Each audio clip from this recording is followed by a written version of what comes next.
Hello, everyone, and welcome to another episode of Upgrades. I'm Jeremy Knoll. And I'm John Suarez. And today we are here talking about the 2022 Starter Commander decks.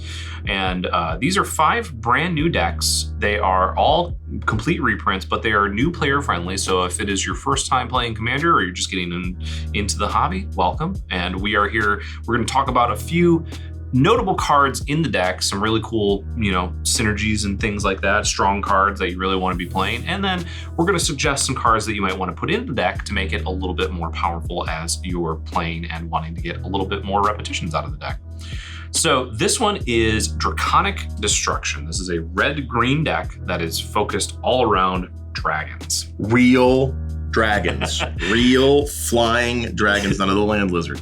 This is something that if you're a fan of the show or if you've watched before, it has been a contentious issue with John. We actually previewed the deck from the Dungeons & Dragons set that had dragons, but there weren't a lot of flying dragons because they were dragon-born. If you play D&D, you know that's a class that you can play or a race that you can play. Yeah. And they're I went through this and triple checked. Every dragon has flying. Yeah. As it should. In this deck. That's including the commander that heads it up, which is a Tarka World Renderer. This is a 5-colorless red-green 6/4 flying trample creature. Whenever a dragon you control attacks, it gains double strike. That's real good. It sure is. There's a lot of dragons decks that like to cheat in dragons, make them look cheap, and get them in. And this one is definitely one that you don't want to see getting put into play for free. So, but it is a really good leader of this deck. And going over a couple of our other notable cards, this is one that we definitely suggest goes into almost like a lot of decks, I think. Yeah, this card's very good. And that's Steel Hellkite. It's a 6-mana artifact creature dragon, so it doesn't cost red or green. It's just whatever you have. It's a 5/5 flyer, and you can pay 2 mana to give it +1/+0 until end of turn, or you can pay X and you destroy each non-land permanent with the mana value X whose controller was dealt combat damage by Steel Hellkite this turn, activated only once each turn. So you attack. If you get through, because it is a big flying, mean creature, if you get through, you can just pay whichever amount for X of all those are annoying. Or if you happen to be playing against someone who's playing the tokens deck, if they have a bunch of tokens, you just pay 0 into that ability if you hit them with Steel Hellkite, and it destroys all their tokens because they are mana value 0. Yep. Really good strategy against that type of deck. The next card we have up is a card that if you're new and you're playing against somebody who isn't necessarily new, is a card to watch out for, because this kind of indicates, you might have something really mean going on in your deck. Savage Ventma is a 6-mana 4/4 for 4 red and a green for a 4/4 dragon with flying, and whenever it attacks, you get to add 3 red and 3 green to your mana pool, and it doesn't. You don't lose it until end of turn as you move through steps and phases. So you just have it till the end of turn. Now that normally, when people are mean, are doing some sort of infinite combo with that, where they get extra combat steps, so they can attack with Savage Ventma, make more mana, and keep getting combat steps. Make copies of it, or whatever. There's a lot of mean stuff going on. There's mean stuff that can go on. In this deck, though, it's just really good at helping you get a mana boost to play 2 dragons in a turn afterwards, which is nice. Exactly, because this one's going to cost 6. You're going to get 6 out of it when you get to attack with it. So hopefully you're going to play another 6-drop, and you're going to have that extra land. So you're going to play a 7-drop as well. Get those creatures out there. Another one that has seen historically a decent amount of play in Standard during its time was Thunderball Hellkite. And that's 3 red for a 5/5. Flying haste, can attack when it comes into play. And when it enters the battlefield, it deals 1 damage to each creature with flying your opponent's control. Tap those creatures. Really good against the other blue-white flying deck, because it's either going to have a bunch of small creatures that are just going to die to that trigger, or they're going to get tapped down so that you can swing through their army of smaller blockers. Yeah, this card is very good at sealing a game against the flying opponent. Being able to just tap all their stuff down and then get in with your big dragons. Another one of the dragons to highlight, Scourge of All Costs. 2 colors, red, 4/4 dragon, has flying whenever it enters, or another dragon enters the battlefield under your control. Deals X damage to any target where X is the number of dragons you control. And then it has that extra little fire breathing text down there. You could pay a red to give it +1/+1 until +1/+0 until end of turn. Until end of turn. So that one's really great. There are definitely ways to, whenever a creature comes into play, it deals damage, deals 1 damage, or it deals damage equal to its power. There's a bunch of different ways to do that. Having it on a dragon and being able to keep doing that with other dragons as they come into play is great. Speaking of, The next card is Dragon Tempest, which is one of the ways to do that, and that's an enchantment for 1 and a red. Whenever a creature with flying enters the battlefield under your control, it gains haste until end of turn. Really, really great when you're playing a bunch of big dragons. Yep. And whenever a dragon enters the battlefield under your control, it deals X damage to any target where X is the number of dragons you control. I'm pretty sure this is probably one of the best cards in the deck. Yeah. Being able to make sure your dragons have haste, being able to kill little things or bigger things as you get more dragons in play. Yeah. You definitely want to be able to get a little bit of extra mana out, but this as a very early drop into your creatures that are like Thunderball Hellkite into Savage Ventma into bigger creatures is really, really great. The next card we have here has been controversial for Commander. Yeah. In some rings in some circles.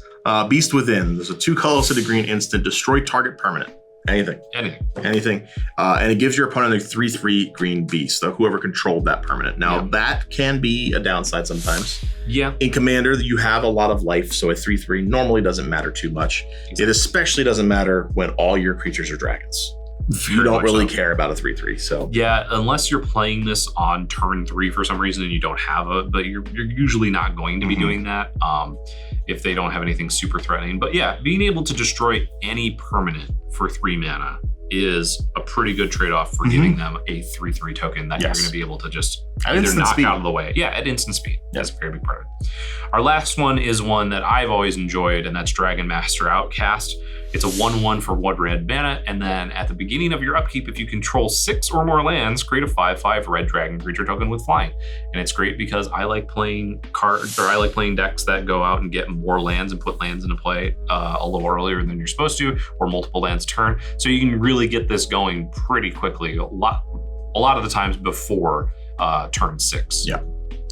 All right, so speaking of getting lands, when going into the upgrades, the deck already has some mana ramp in the form of Cultivate, but the first edition I would add in here is Kadama's Reach, which is just the other Cultivate. Yeah, we talked about it a little bit before this, that there's the other decks that have green in them. We would suggest things like adding in more ramp that goes to get you lands. This one especially, though. Yes. You want to make sure you're getting as many lands and ramping as much as you can, because all of your creatures are going to be expensive. Yeah. Your dragons are 4 if you're lucky, and most of the time 6. Most of the time 6 and 7, and so you really want to make sure you're getting those lands into play and being able to cast them as quickly as you can. Yep. Our next one is one that I believe is... it's a little pricey. Yeah, it's a little pricey. It's a little more than normal that we would go for this. But still, it's only $7 rather than our limit of $5. But as we talked about before, you're either going to be playing dragons that are going to be in the, under 5 to this one's like medium, or way up in like... It's one of the rare dragons that's in the middle. Most dragons are either bulk or very expensive. Yes, so that's Laughless Dragon Queen. It's a 6/6 for 4 red, legendary creature dragon, flying. Whenever another non-token dragon enters the battlefield under your control, create a 5/5 red dragon creature token with flying, and then 1 and a red, dragons you control get +1/+0 until end of turn. So it's kind of like that fire breathing. It costs 1 more every time you want to activate it, but it's all across the board. Your dragons. So all your tokens, all your big dragons that you have as well. So the next card we have is from, I believe this is Adventures in the Forgotten Realm Commander, right? This one is, yeah. And that's Clouth's Will. Clouth's Will. X red green. Instant, choose 1, but if you control your commander as you cast a spell, you can choose both. And that is, it can deal X damage to each creature without flying. Great, because it'll clear the ground while your dragon is right above. Or destroy up to X target artifacts and or enchantments. Yeah, there weren't a lot of options for destroying a lot of artifacts and enchantments other than like the Steel Hellkite, which can blow up all the ones from 1 mana value. So having that extra ability to get those extra artifacts and enchantments, if there's anything that's like super frustrating, I know that one of them has like Biden of Thassa, we've got other ones that are going to have some really annoying things like that. This deck itself has Vandal Blast, but as far as hitting enchantments, it's a lot harder. Yeah, so being able to get rid of those is really helpful. And then it also, as you said, clears out the way for those ground creatures. The next one is Sarkins Triumph.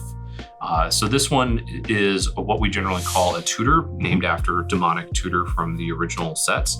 and that goes and gets a card. Sarkins Triumph is 2 and a red, instant, search your library for a dragon creature card, reveal it, put it into your hand, then shuffle your library. Yeah. Whereas, some of the other tutors will let you go get anything. This lets you go get a dragon, which you want to do, and at instant speed. Yes. Which is great. Being an instant's really good for that card. Yes, extremely good.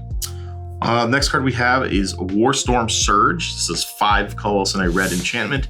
Whenever a creature enters the battlefield under your control, it deals damage equal to its power to any target. Yeah, and this is definitely one of the ones that I was referencing when I said, you've got the ones that can come in and whenever a creature comes in, it deals X damage equal to its power or however many dragons you have or whatever. This is definitely up there as far as one of the better ones you can have. And it represents a huge threat on the board, and people will start to look at you a little differently once this comes down. The next one is Greater Good, another enchantment. It's 2 green, and it's a great way to draw cards because you sacrifice a creature, draw cards equal to the sacrificed creature's power, then you discard 3 cards. Because of the fact that a lot of your creatures are going to be dragons that are going to be big and beefy and have a lot of power, you're definitely going to be drawing more than the 3 cards you're going to be discarding, so you have a lot of options to go through. Yep. Yeah, historically, Greater Good has gone well with dragons. Normally, blue and yellow or blue and white dragons, but it's been paired well before. Yes. Another good draw spell we have for this deck is Rishkar's Expertise. 4 colorless, green. Draw cards equal to the greatest power among creatures you control, and you may cast a spell with mana value 5 or less from your hand for free. You're not going to there's a few dragons you can put into play with this, but you're not going to just cheat out a giant dragon. But if you have a 6 mana dragon in play, you're probably drawing 6 cards off of this. Exactly. And being able to play just something smaller with the extra. Anytime you're able to play something for free, it's generally a good thing. So imagine playing a Greater Good off of it for free. Yeah, exactly. Our next, I'll go over these next 2 so you can go over the last 2 there. The next 2 are both artifacts, and they both kind of help you get your dragons out a little bit earlier. So the first one is Carnelian Orb of Dragonkind. And this one's from Commander Legend Battle at Baldur's Gate, which had a lot of dragons. Artifact, tap to add a red. If that mana is spent on a dragon creature spell, it gains haste until end of turn. As we said, that's a really, really helpful thing. Yep. The next one is Orb of Dragonkind, and this one comes from the Adventures in the Forgotten Realms, which is the first D&D set. It's 1 and a red artifact. Pay 1, tap it, add 2 mana in any combination of colors, spend the mana only to cast dragon spells or activate abilities of dragons, and then pay a red, sacrifice it, look at the top 7 cards of your library. You may reveal a dragon card from among them and put it into your hand, put the rest on the bottom of your library in a random order. Really good if you want to be able to help, pump up your creatures or get those dragons out just a little bit earlier. And if you really just need to get a dragon, some creature, sacrifice it, look, grab a dragon, all that. 7 cards, you got to hit one. You're gonna hit one. The last 2 cards we have are pretty good utility lands for this deck, and they both have the same mechanic, the Hideaway mechanic. That's Mosswort Bridge and Spinerock Null. Mosswort Bridge has Hideaway 4, it enters tapped, and it pay a green, tap it, play the exiled card from under the Hideaway. So you look at the top 4, put 1 under it. You can play that card for free. Yep. But you can only activate it if you have creatures with total power 10 or more. Not too hard with dragons. You're going to get there pretty easily. Yeah. And then Spinerock Null is the exact same thing. You pay a red and tap it. You can play the exiled card for free if an opponent was dealt 7 or more damage this turn. Again, dragons can deal pretty easily. Can get to doing 7. So in 1 turn. These cards will help you just cast bigger dragons, just kind of cheat on mana a little bit, which is really nice.